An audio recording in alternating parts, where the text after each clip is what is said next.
29절부터 34절까지만 읽겠습니다. 이튿날 요한이 예수께서 자기에게 나아오심을 보고 이르되 보라 세상죄를 지고 가는 하나님의 어린 양이로다. 내가 전에 말하기를 내 뒤에 오는 사람이 있는데 나보다 앞선 것은 그가 나보다 먼저 계심이라 한 것이 이 사람을 가리킴이라. 나도 그를 알지 못하였으나 내가 와서 물로 세례를 베푸는 것은 그를 이스라엘에 나타내려 함이라 하니라. 요한이 또 증언하여 이르되 내가 보매 성령이 비둘기같이 하늘로부터 내려와서 그의 위에 머물렀더라. 나도 그를 알지 못하였으나 나를 보내어 물로 세례를 베풀라 하신 그이가 나에게 말씀하시되 성령이 내려서 누구 위에든지 머무는 것을 보거든 그가 곧 성령으로 세례를 베푸는 이인 줄 알라 하셨기에 내가 보고 그가 하나님의 아들이심을 증언하였노라 하니라. 네, 오늘은 지난번에 이어서 세례 요한에 관해서 살펴보겠습니다. 설교를 준비하며 한 가지 아이디어가 떠올라서 몇몇 주석을 찾아 확인해 보니 제 생각이 맞았습니다. 요한복음의 저자는 세례 요한을 초대교회의 증인의 모범으로 제시하였습니다.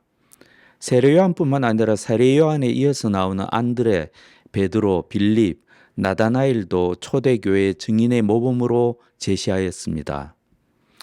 오늘부터 5분의 믿음의 선배들에 관해 차례로 살펴보겠습니다. 오늘은 세례 요한입니다.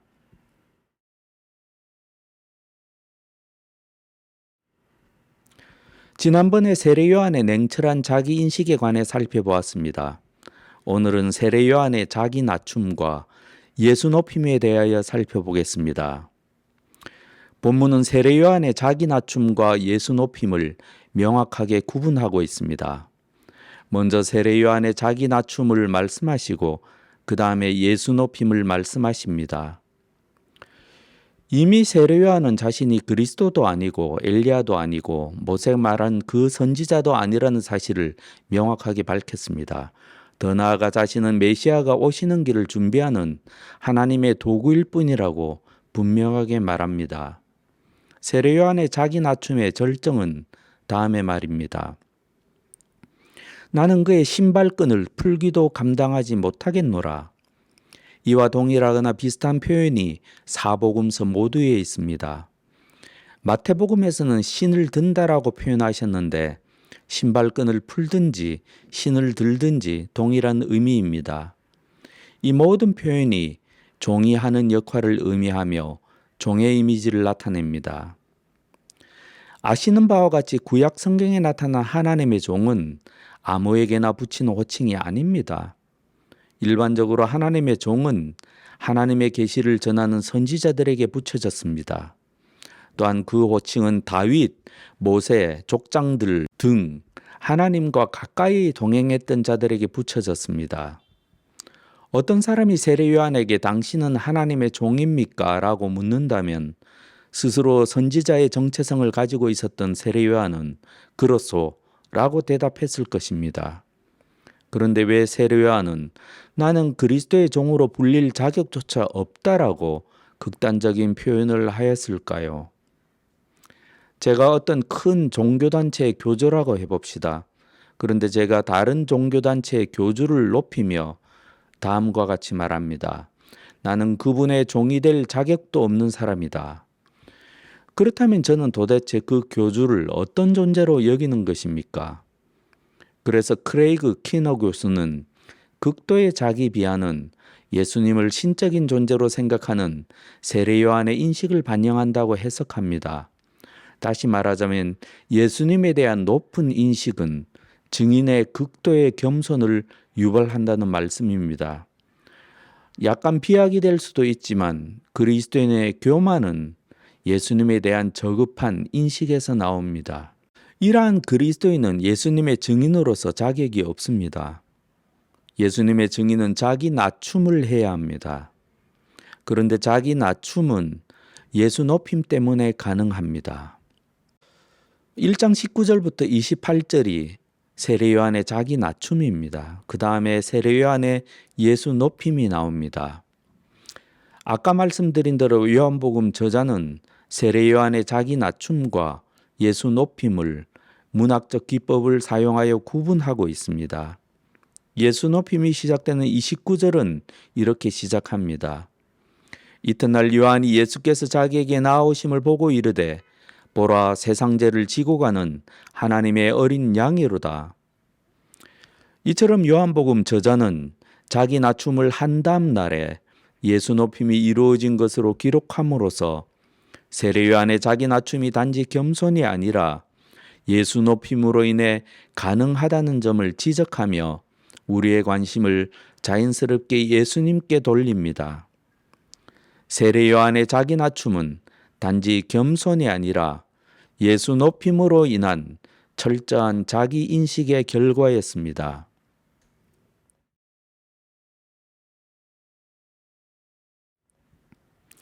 역사적으로 예수님 당시뿐만 아니라 초대교회 때에도 세례 요한의 추종자들이 많이 있었음을 여러 번 말씀드렸습니다. 당시에 세례 요한을 메시아로 여기는 사람들이 많이 있었습니다. 일부 추종자들 가운데는 개인적인 야망을 위해 자신의 스승을 예수님보다 높이려는 사람들도 있었습니다. 교회는 자신을 높이기를 좋아하는 디오드레베 같은 사람이 항상 있게 마련입니다. 이러한 상황 속에서 세례 요한이 어떤 이유에서든지 자신을 적당히 낮추고 예수님을 적당히 높였다면 어떤 일이 벌어졌을까요? 세례 요한이 하나님의 위대한 구속사에 중요한 역할을 수행하기보다는 오히려 걸림돌이 되지 않았을까요? 예수님의 증인은 먼저 냉철한 자기 인식과 철저한 자기 부인이 선행되어야 합니다. 그 후에야 그리스도인의 증언은 힘을 얻게 되고 하나님의 구원사에 봉사할 수 있게 됩니다. 이처럼 하나님 안에서 예수님과 자신의 정확한 위치를 자리매김하고 겸손하게 자신을 낮추고 정당하게 예수님을 높이는 증인의 말에는 힘이 있습니다. 그런데 그리스도인이 하나님의 구속사 안에서 자신의 적절한 위치를 망각하고 예수님의 권세를 탈취하여 서로 가지고자 할 때 그 증언은 힘을 잃습니다. 저는 교회 내의 많은 갈등과 분열의 원인이 각자의 위치를 잊어버렸기 때문이라고 생각합니다. 모든 지체가 그리스도의 몸을 이루고 있고 주님이 교회의 머리시다라고 입으로는 고백하지요. 하지만 실상은 그렇지 못합니다.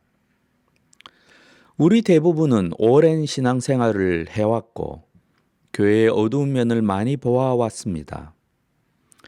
그런데 우리가 저 사람은 육적인 사람들이고 육적인 사람들이 모여서 저런 결과가 나오는 거야 라고 쉽게 치부해버린다면 문제는 해결되지 않습니다. 아동 성범죄가 늘어가는 상황에서 저 사람은 변태야, 나와는 완전히 달라라고 단순하게 생각해버린다면 아동 성범죄는 절대 해결되지 않습니다. 교회도 마찬가지입니다. 문제의 근본 원인을 건드리지 않으면 다른 교회에서 벌어지는 추악한 일들이 언제든지 우리 교회 안에서도 벌어질 수가 있습니다.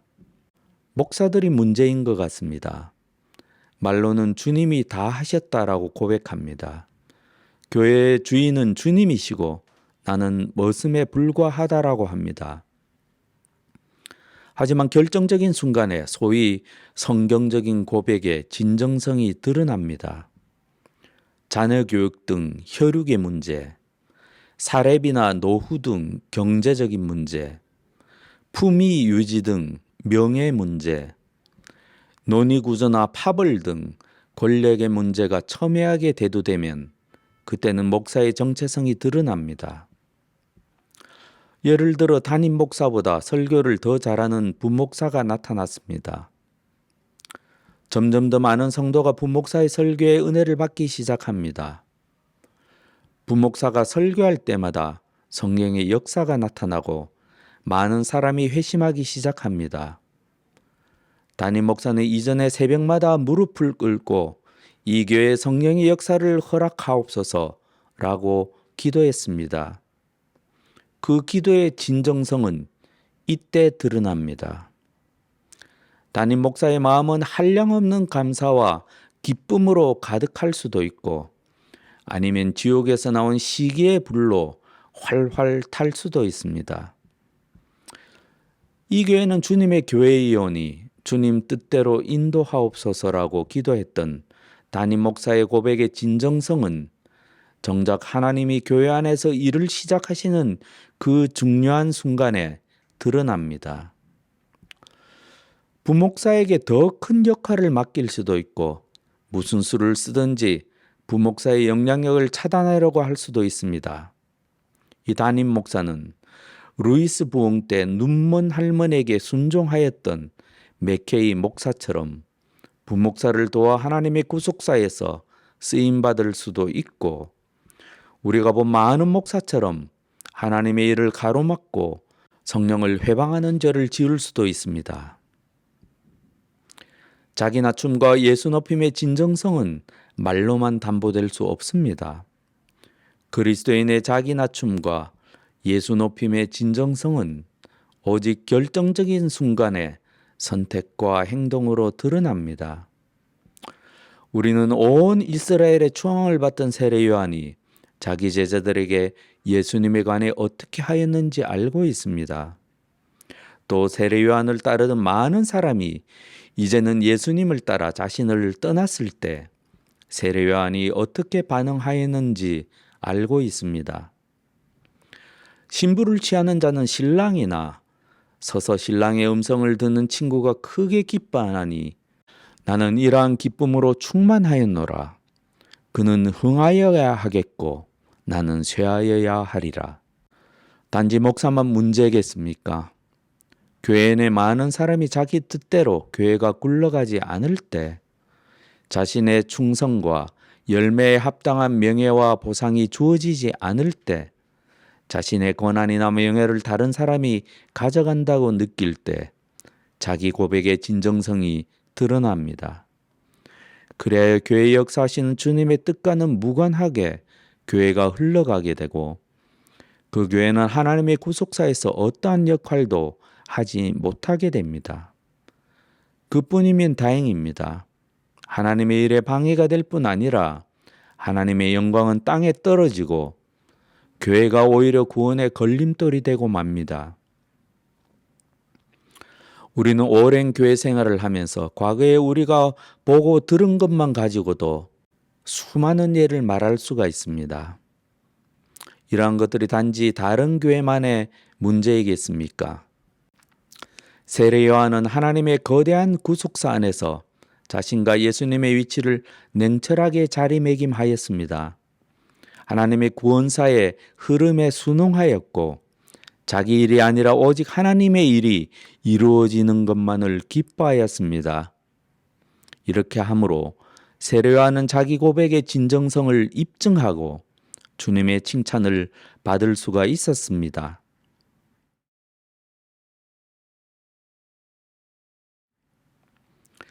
세례 요한은 예수님을 세상죄를 지고 가는 하나님의 어린 양으로 성령이 머무신 분으로 성령으로 세례를 베푸시는 분으로 하나님의 아들로 증언하였습니다. 간단하게 하나하나 중요한 부분만 짚고 넘어가겠습니다. 첫째, 세례 요한은 예수님을 세상죄를 지고 가는 하나님의 어린 양이라고 증언하였습니다. 어린 양은 우리 죄를 대신해서 죽임을 당하신 예수님의 이미지입니다. 요한복음 내에도 다른 사람들을 위해 죽으시는 예수님을 강조합니다. 사도 요한이 저술한 다른 성경에도 동일한 사실을 강조합니다. 이러한 묘사는 다른 신약 성경의 예수님에 대한 이미지와도 일치합니다. 특별히 요한계시록에는 어린 양이라는 표현이 31번이나 나오는데 요한계시록 5장 6절과 9절에 죽임을 당하신 어린 양은 그 피로 하나님의 백성을 다가오는 재앙으로부터 구원해내시는 유월절 어린 양으로 나타납니다. 그리고 6장 9절에는 예수님을 증언하였기 때문에 죽임을 당한 순교자들과 연합하신 어린 양으로 나타납니다. 세례 요한은 예수님을 어린 양이라고 증언하심으로써 세례 요한의 세례에 대한 한계를 분명히 하였습니다. 세상죄는 세례 요한이 베푸는 세례로 깨끗하게 될 수 없습니다. 오직 하나님의 희생제물이 되신 예수님의 죽음을 통해서만 세상과 하나님 사이를 가로막는 죄가 완전히 제거될 수 있습니다. 특히 사도 베드로는 그리스도인이 하나님처럼 거룩하게 되어야 하는 이유를 죽임을 당하신 어린 양에게서 찾습니다. 오직 너희를 부르신 거룩한 이처럼 너희도 모든 행실에서 거룩한 자가 되라. 너희가 알거니와 너희 조상이 물려준 헛된 행실에서 대속함을 받은 것은 은이나 금같이 없어질 것으로 된 것이 아니요 오직 흠없고 점없는 어린 양 같은 그리스도의 보배로운 피로 된 것이니라. 오직 신자가 죄를 이기며 새로운 삶을 살 수 있는 능력은 예수님이 우리 죄를 대속하신 어린 양이 되셨기 때문입니다.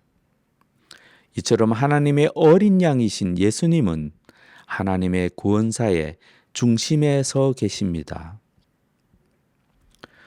저는 심한 우울증을 경험한 사람으로서 정신적이고 심리적인 문제의 근본적인 해결책은 오직 우리 주님으로 인한 죄사함밖에 없다고 확신합니다. 물론 우울증에 걸린 사람은 당장 의학적 치료를 받아야 되고 정신과 약도 먹어야 하고 필요한 상담을 받아야 합니다. 의학적 치료가 모두 끝나고 의사가 이제 병원에 더 이상 오지 않으셔도 됩니다라고 말할 때까지는 늘 조심하고 잘 관리해야 합니다. 일단은 자살하지 않고 살아남아야 합니다.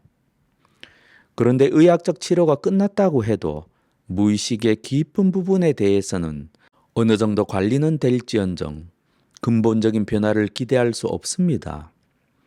항상 이전의 어둠으로 되돌아갈 것만 같은 공포가 마음 깊이 내재되어 있습니다.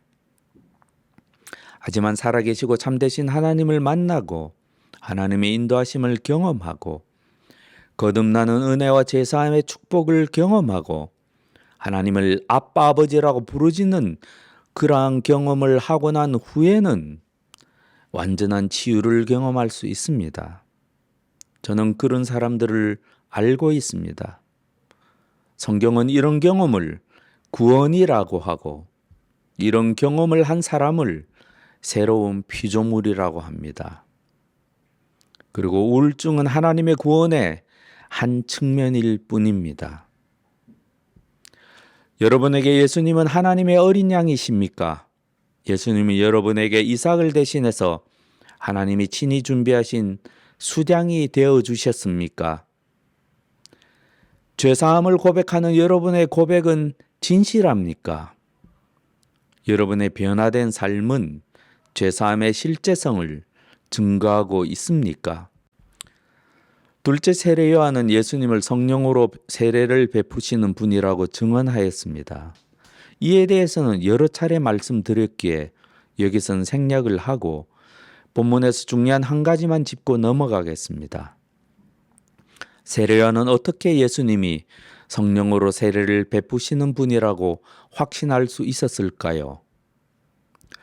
당시 유대인들은 말라기 선지자 이후에 성령이 활동하시지 않는다고 생각했습니다.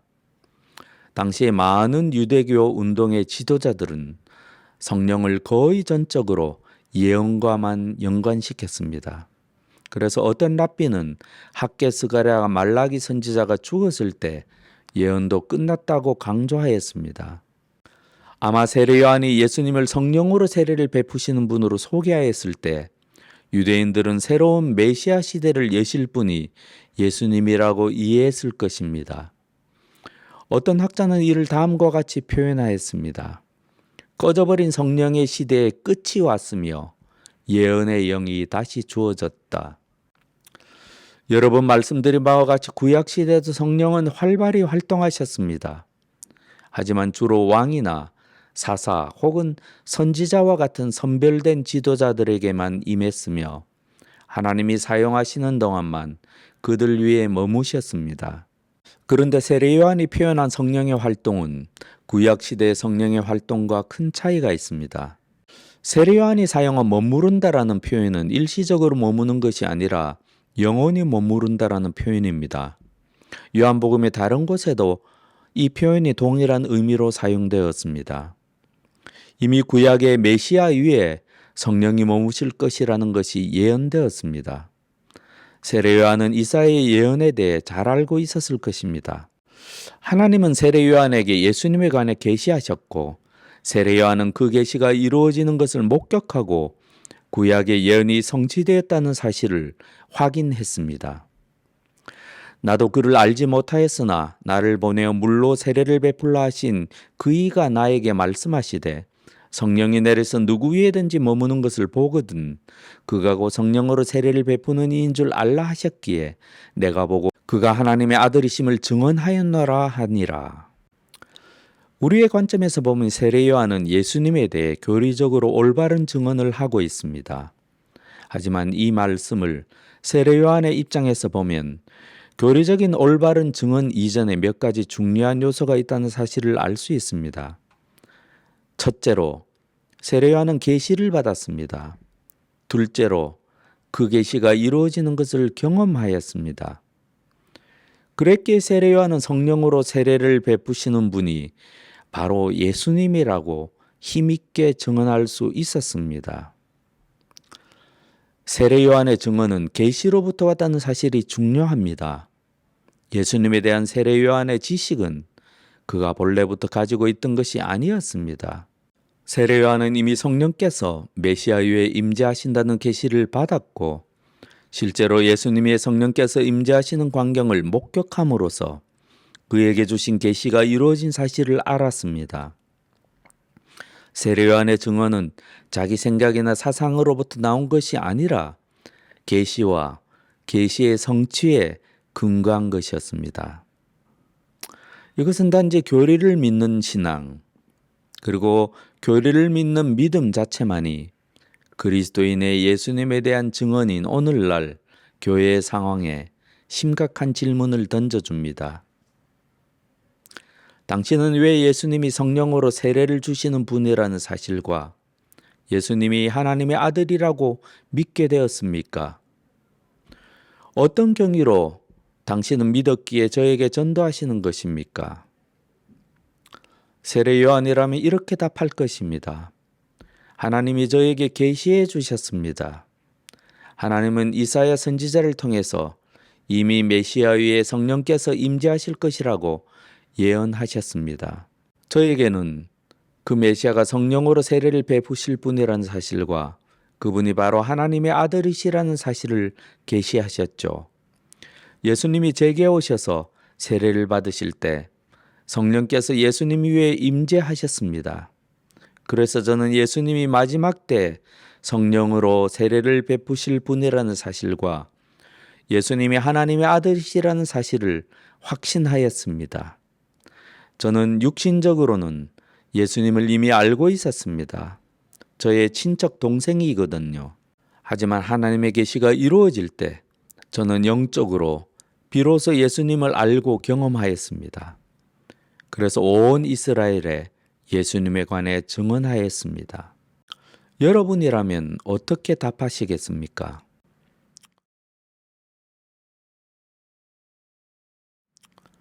여러분의 증언에 확실한 근거가 있습니까? 여러분의 증언은 단지 성경 구절이나 교리를 나열하는 것입니까? 아니면 여러분의 경험이 여러분의 증언을 뒷받침하고 있습니까? 요한복음 1장에는 예수님의 호칭의 목록이 집중적으로 나옵니다.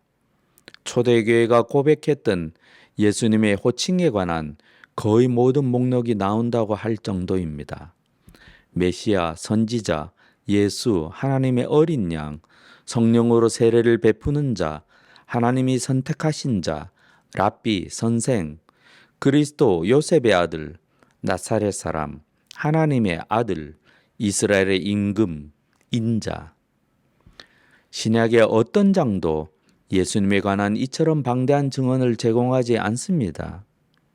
요한복음의 저자는 예수님을 증언한 5명을 통해 요한복음 전체를 통해 앞으로 묘사할 예수님에 대한 이야기를 미리 맛보게 해줍니다.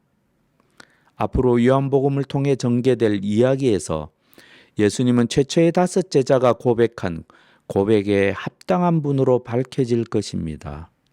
또한 예수님의 이름에 대한 긴 목록은 요한복음 저자가 의도한 것으로 초대교회의 고백을 나열함으로써 증인의 모범을 제시하고자 하는 의도였습니다.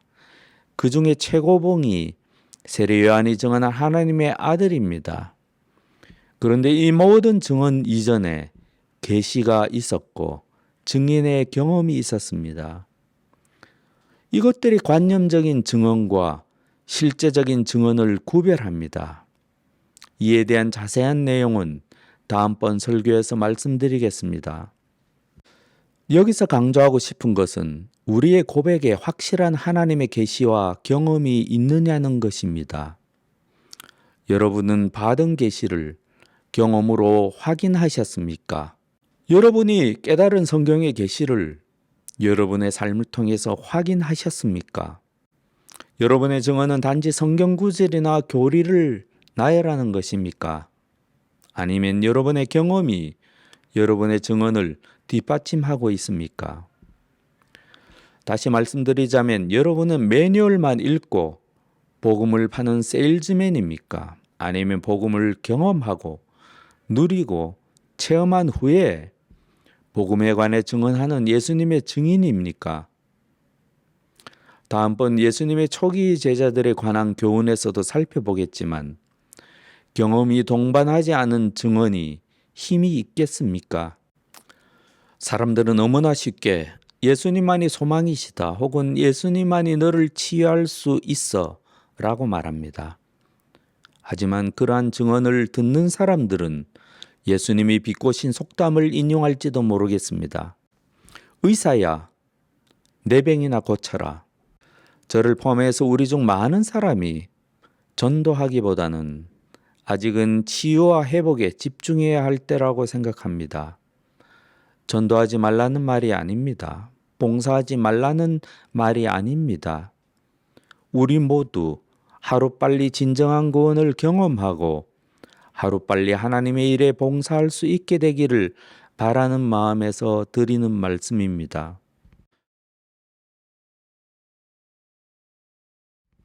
저는 오래전부터 영화 시나리오를 쓰고 싶었습니다.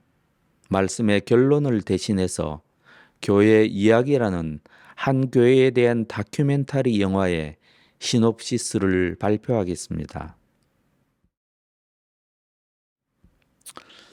교회에 절망하고 어떻게 해야 할지를 몰라서 수년간 남편과 아내 단둘이 예배를 드리는 가정이 있습니다.